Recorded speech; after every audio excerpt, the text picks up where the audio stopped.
12월 20일 서부독일 단전지대로 가는 광부 253명의 결단식과 환송식이 있었습니다.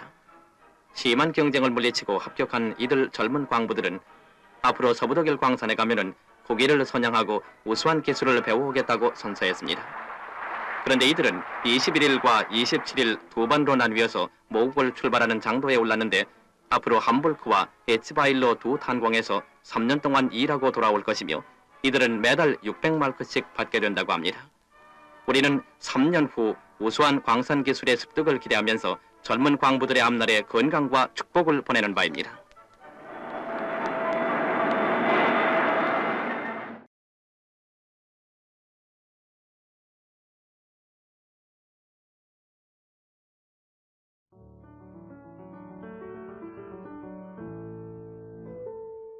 독일은 넓은 들판, 푸른 숲, 아름다운 강과 운하, 고대 건축물들이 잘 조화를 이루고 1871년 도이칠란트 이름으로 단일 국가가 되었다. 1945년 세계를 뒤흔든 시대를 접하면서 세계 인류 과학기술 산업 국가로 정진한 독일은 1990년 10월 3일 통일을 이루어 독일 연방공화국으로 우뚝 선다.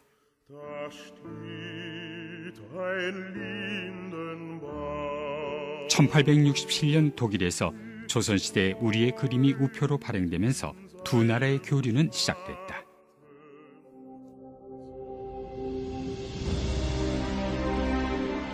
고요한 아침의 나라 대한민국은 산과 강을 따라 마을이 이루어지고 삶을 꽃피워왔다. 충과 효, 예를 근본으로 삼는 대한민국은 5,000년의 역사와 문화를 이어온 나라다. 합천 가야산 해인사의 8만 대장경파는 고려에 침입한 몽골군의 격퇴를 기원하여 1237년 고종 24년부터 16년간에 걸쳐 법문을 후방나무에 새긴 목판이다.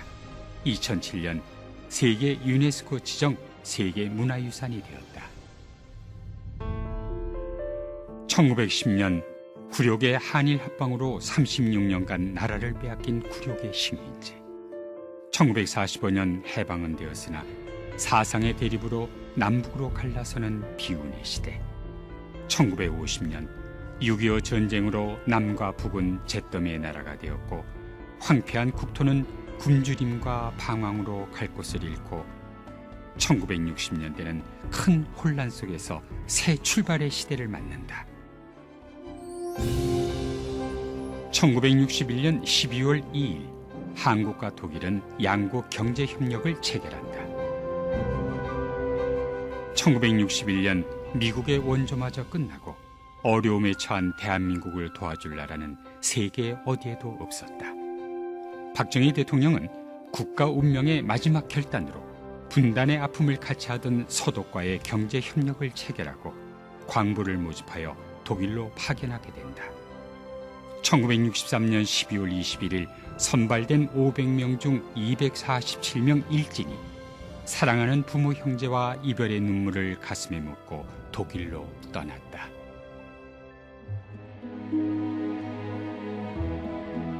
국민소득 69불, 유엔에 등록된 120개 나라 가운데 인도 다음으로 못 사는 나라, 대한민국의 젊은이들은 광부로 독일로 온 것이다. 그 당시 산업화를 이룬 독일은 인력이 부족하여 일본, 터키에 이어 우리나라와 교류 협력을 맺고 1963년부터 1977년까지 8천여 명이 독일로 가서 근무하게 되었다. 지하 1000m, 섭씨 35도의 지열 속에서 땀이 물같이 쏟아지는 찜통 같은 작업장. 장화 속에 고인 땀을 쏟아내야 하고 암벽 천정을 떠받치는 쇠기둥, 스탬펠, 가페를 세우는 작업은 너무도 힘들었다. 이 고통을 이겨내지 않으면 아무 일도 못한다. 꿈을 이룰 수 없다. 이를 포기하면 한국으로 되돌아가야 한다. 독일로 올 때 타고 온 비행기 값도 고향에 돌아가서 물어내야 하는 현실에서 고통을 이겨내야만 했다. 열심히 일하는 한국 광부들의 모습은 독일 사람들을 감동시켰고 독일 대통령이 한국의 박정희 대통령을 국빈으로 초청하게 하는 계기가 됐다. 독일 광부들의 어려움을 극복한 삶은 훗날 젊은이들이 그날이 있어 오늘이 있다고 기억될 것이다.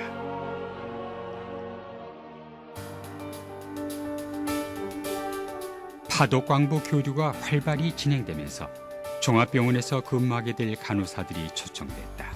1966년에는 간호사 초청 계약이 체결됐고 12,000여 명의 간호사와 간호조무사들이 독일로 가게 됐다.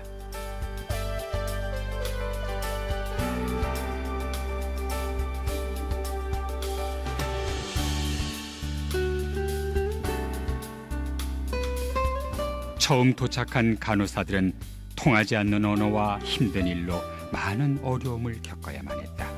그러나 헌신적인 노력과 봉사는 독일 사람들에게 극찬을 받았으며 동양에서 온 천사라고 불렀고 독일의 언론들은 독일에서 꼭 필요한 간호 인력이라고 인정을 한 것이다.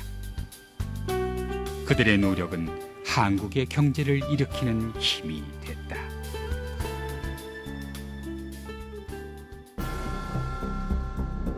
(1964년 12월 10일) 대한민국 대통령은 국빈으로 독일을 방문한다.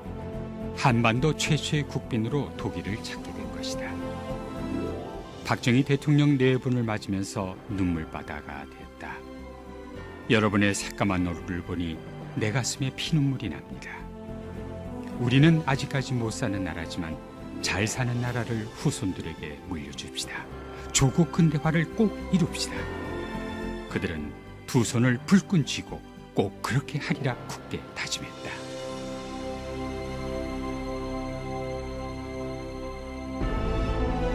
광산촌을 찾은 박정희 대통령은 에르하르트 독일 수상의 손을 잡은 채 한국은 분단된 국가로서 경제 개발을 하려면 돈이 꼭 필요하다고 도움을 호소하는 지도자의 그 결심은 독일 사람들의 마음을 움직였고 1억 5천만 마르크의 차관이 이루어진다. 열심히 일한 광부와 간호사들은 용돈도 아껴 쓰며 번 돈을 전부 한국으로 송금했다.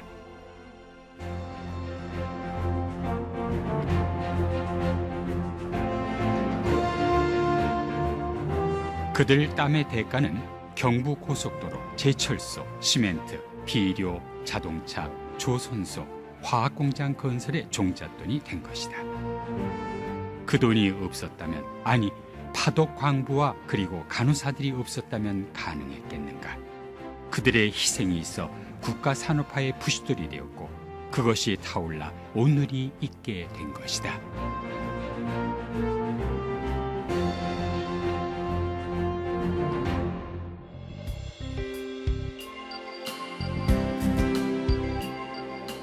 지금 세계 곳곳에는 독일로 갔던 광부 간호사들과 그 후손들이 많이 살고 있다. 청춘을 바친 먼 이국 땅에서 아직도 그들은 고국 대한민국을 그리며 살고 있다.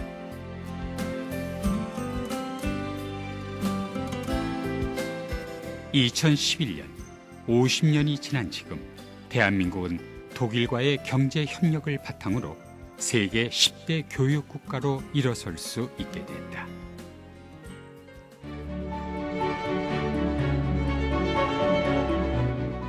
한국과 독일의 협력의 정신은 무지개 다리가 되어 프랑크푸르트에서 인천공항으로 이어졌다. 발전된 대한민국. 50년 전 그날을 잊지 말자고 그때를 생각하며 한자리에 모였다.